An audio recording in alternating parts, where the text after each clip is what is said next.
आज हम बात कर रहे हैं देवशयनी एकादशी की। पंडित जी, देवशयनी एकादशी के बारे में इतनी महत्वपूर्ण आपने बातें बताई। इस दिन पूजा का विधान क्या है, किस तरीके से पूजन करना चाहिए? अब ये जानते हैं कि देवशयनी एकादशी पर आप पूजा उपासना आज के दिन कैसे करेंगे।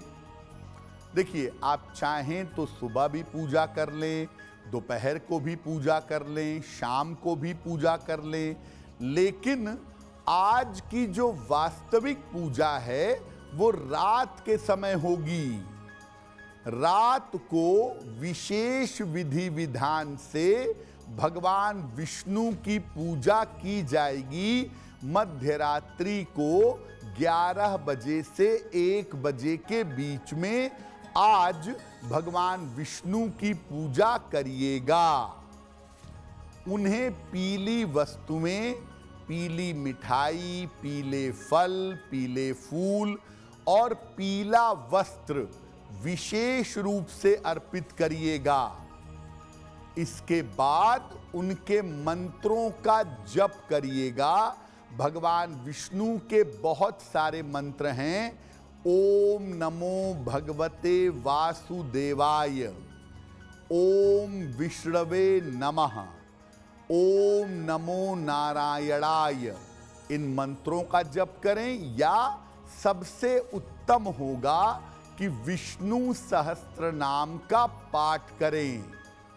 इसके बाद भगवान विष्णु की आरती उतारें और आरती के बाद एक विशेष मंत्र है, इससे भगवान विष्णु से प्रार्थना करें।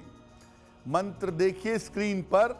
मंत्र है, सुप्ते त्वयि जगन्नाथ जगत सुप्तम भवेदिदम, सुप्ते त्वयि जगन्नाथ जगत सुप्तम भवेदिदम, विबुद्धे त्वयि बुद्धम च जगत सर्वम चराचरम, विबुद्धे त्वयि बुद्धम च जगत सर्वम चराचरम। इसके बाद भगवान विष्णु से प्रार्थना करें और प्रार्थना करने के बाद भगवान विष्णु से करुणा करने के लिए कहें। आप नारायण से प्रार्थना करें कि हे प्रभु, भले ही आप योग निद्रा में चले गए हैं, लेकिन प्राणियों पर, मेरे ऊपर, मेरे परिवार पर, सारी दुनिया पर अपनी कृपा बनाए रखें और अपनी करुणा हमारे ऊपर किए रखें। याद रखिए, तेज तत्व कम हुआ है, शुभ शक्तियां कम हुई हैं, इसीलिए भगवान से प्रार्थना करने पर आपके ऊपर उनकी कृपा बनी रहेगी। और चूंकि तेज तत्व और शुभ शक्तियां अब कमजोर होंगी, इसीलिए कहा गया है कि चातुर्मास में आप ज्यादा से ज्यादा पूजा, उपासना, साधना और तपस्या करें, आपका निश्चित रूप से कल्याण होगा। अब वक्त है ऐसा क्यों जानने का। पंडित जी, ऐसा क्यों कहा जाता है कि भगवान विष्णु देवशयनी एकादशी के दिन योग निद्रा में चले जाते हैं? ऐसा क्यों है?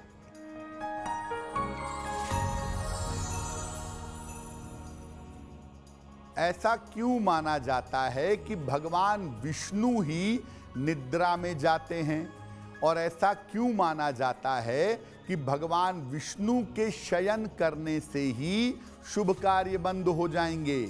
बाकी देवताओं के लिए ऐसा क्यों नहीं कहा जाता? देखिए, भगवान विष्णु सृष्टि के पालनहार हैं, और आप कोई भी काम करिए, शुभ और मंगल कार्य, उसमें भगवान विष्णु की उपस्थिति आवश्यक होती है। दूसरी बात, भगवान विष्णु ने राजा बलि को वचन दिया था कि मैं पाताल लोक में आपकी रक्षा करूंगा।